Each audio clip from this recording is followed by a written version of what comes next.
क्या अमेरिका का सबसे बड़ा सुपरमार्केट वॉलमार्ट अब अमेरिका छोड़ने वाला है? जिस वॉलमार्ट की हर गली मोहल्ले में शाखा है, जो करोड़ों अमेरिकियों की रोजमर्रा की जरूरतों का हिस्सा बन चुका है, वही वॉलमार्ट आज अमेरिका से बाहर जाने की बात कर रहा है। लेकिन सवाल यह है, ऐसा क्या हुआ? सब कुछ बदलना शुरू हुआ अमेरिका की एक नीति से, एक सख्त व्यापार नीति जिसने देश के हर कोने को प्रभावित किया। 2025 की शुरुआत में ट्रंप सरकार ने एक बड़ा फैसला लिया। विदेशी वस्तुओं, खासकर चीन से आने वाले सामानों पर जबरदस्त टैरिफ लगा दिया गया। सरकार का तर्क था, हमें विदेशी चीजों पर निर्भर नहीं रहना चाहिए, बल्कि अमेरिका के अंदर उत्पादन को बढ़ाना चाहिए।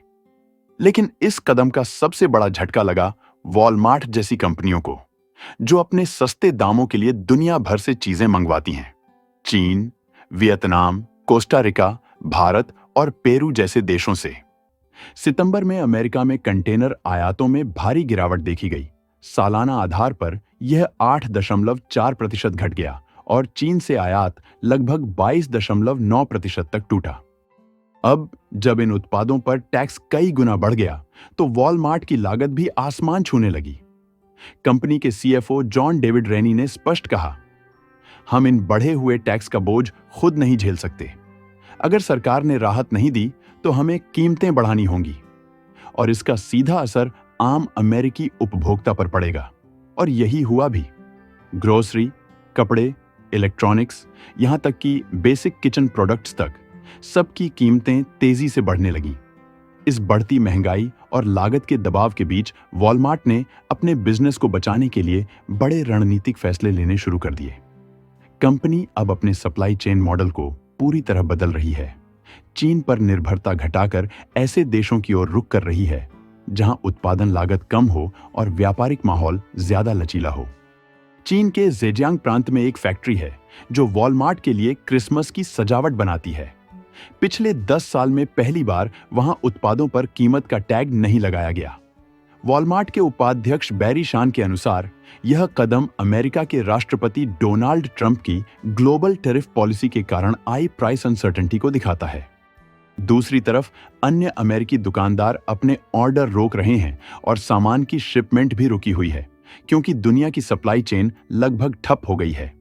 ट्रंप प्रशासन ने कहा कि टैरिफ लागू होने से पहले 90 दिन का ब्रेक दिया जाएगा ताकि देश बातचीत कर सके। लेकिन अब चीन से आने वाले सामान पर टैरिफ 125% तक पहुंच चुके हैं और चीन हर कदम का जवाब दे रहा है। इससे व्यापार की योजना बनाना मुश्किल हो गया है। उदाहरण के लिए अमेरिका की बड़ी रिटेल कंपनी कोल्स कॉर्पी ने पिछले हफ्ते चीन की एक फैक्ट्री से कपड़ों के नए ऑर्डर दिए थे। लेकिन कुछ ही दिनों बाद हालात इतने खराब हो गए कि कंपनी को अपने सप्लायर को कहना पड़ा, उत्पादन तुरंत रोक दो। जबकि फैक्ट्री में कच्चा माल पहले ही तैयार था, मशीनें चलने को तैयार थीं और मजदूर अपने काम पर पहुंच चुके थे। कंपनी की मालिक एलिस लू ने बताया कि ये हालात अब सिर्फ उनकी फैक्ट्री में नहीं, बल्कि चीन की दर्जनों इकाइयों में देखे जा रहे हैं। पहले तक अमेरिकी कंपनियां और सप्लायर बढ़े हुए टैरिफ का बोझ मिलकर बांटने की कोशिश करते थे ताकि व्यापार चलता रहे। लेकिन अब हालात पूरी तरह पलट चुके हैं। नई नीति ने दोनों तरफ डर, गुस्सा और असहायता का माहौल पैदा कर दिया है। शंघाई में कार पार्ट्स सप्लाई करने वाले व्यापारी जंगताओ ने कहा, अब कोई बिजनेस डिसीजन इसे ठीक नहीं कर सकता। अब सिर्फ नेता ही तय करेंगे कि यह संकट कैसे खत्म होगा। उनकी बात से यह साफ झलकता है कि बढ़ते टैरिफ ने अमेरिका और चीन के बीच व्यापार को जकड़ कर रख दिया है। ट्रंप सरकार की नई टैरिफ नीति के बाद चीन से आने वाले आयात पर टैक्स 54% तक बढ़ चुका है और आने वाले महीनों में यह 125% तक जा सकता है। इसका सीधा असर अब अमेरिकी बाजारों में दिखने लगा है। फैक्ट्रियां बंद हो रही हैं, ऑर्डर रद्द हो रहे हैं और रोजमर्रा की चीजों की कमी शुरू हो चुकी है। स्पष्ट है कि यह 100 साल का सबसे बड़ा टैरिफ अमेरिकी बाजार में सामानों की कमी और कीमतों में बढ़ोतरी लाएगा। भारत और अमेरिका बायलैटरल ट्रेड एग्रीमेंट पर लगातार बातचीत कर रहे हैं। भारत के वाणिज्य मंत्री पीयूष गोयल ने कहा कि बातचीत कई स्तरों पर हो रही है और सभी संभावनाओं को देखा जा रहा है। अभी कोई तय समय सीमा नहीं है। अगर भारत और अमेरिका के बीच यह ट्रेड डील बन जाती है तो वॉलमार्ट जैसी कंपनियों को राहत रिलीफ मिलेगी। उन्हें चीन या अन्य देशों से भारी टैरिफ का दबाव नहीं झेलना पड़ेगा और वे भारत से सीधे सामान मंगाकर अपनी लागत कम कर सकते हैं। लेकिन अगर डील नहीं होती है तो वॉलमार्ट को अमेरिकी बाजार में सामान लाने के लिए यूएसए के बाहर के अन्य देशों से ही प्रोडक्ट मंगाने पड़ेंगे। इसका मतलब है कि लागत बढ़ जाएगी और कीमतें महंगी हो सकती हैं। साथ ही भारत यूरोपीय संघ के साथ फ्री ट्रेड एग्रीमेंट की बातचीत भी कर रहा है। इससे दोनों पक्षों के लिए व्यापार आसान होगा और वॉलमार्ट जैसी कंपनियों को भारत और ईयू से बेहतर सप्लाई चेन बनाने का मौका मिलेगा।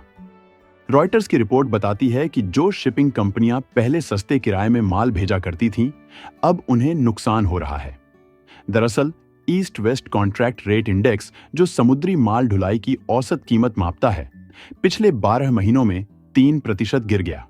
यह जुलाई 2024 के बाद पहली बार हुआ जब दरें साल दर साल नीचे आईं। इससे यह साफ है कि अमेरिका की सप्लाई लाइनों में कहीं ना कहीं रुकावट और अनिश्चितता बढ़ रही है। सबसे बड़ी गिरावट चीन से आने वाले माल में देखने को मिली। अब अमेरिका में आने वाले कुल आयात में चीन की हिस्सेदारी 33% रह गई है, यानी चीन का दबदबा घट रहा है। लेकिन यही वह खाली जगह है जिसे अब भारत, वियतनाम और थाईलैंड जैसे देश भर रहे हैं। ये देश धीरे धीरे अमेरिकी सप्लाई चेन में अपनी जगह मजबूत कर रहे हैं। विशेषज्ञों का कहना है कि ट्रंप प्रशासन के नए टैरिफ और बढ़ते व्यापारिक तनाव ने पूरे सिस्टम को असंतुलित कर दिया है। इसका असर अब सीधा रिटेल दिग्गजों जैसे वॉलमार्ट, टारगेट और कॉस्टको पर दिख रहा है। वॉलमार्ट जैसी कंपनियां पहले चीन से बड़ी मात्रा में सस्ता सामान मंगाती थीं, लेकिन अब टैरिफ बढ़ने से उन्हें हर उत्पाद पर ज्यादा कीमत चुकानी पड़ रही है।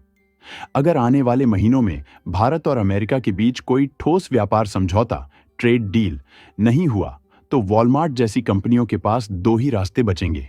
या तो भारत, वियतनाम जैसे देशों से नया नेटवर्क बनाएं, या फिर अमेरिका के बाहर से माल मंगाने के महंगे रास्ते अपनाएं। और सबसे बड़ा सवाल यह है कि अगर वॉलमार्ट जैसी बड़ी कंपनी भी इस दबाव को नहीं सह पा रही, तो छोटे दुकानदार और घरेलू कंपनियां कैसे टिकेंगी? कुल मिलाकर अब स्थिति यह बन रही है कि अमेरिकी उपभोक्ताओं को रोजमर्रा की चीजों के लिए भी ज्यादा पैसे देने पड़ सकते हैं। यह वही दौर है जहां से महंगाई दोबारा सिर उठा सकती है और अमेरिकी कंपनियां सप्लाई की कमी से जूझती नजर आ रही हैं।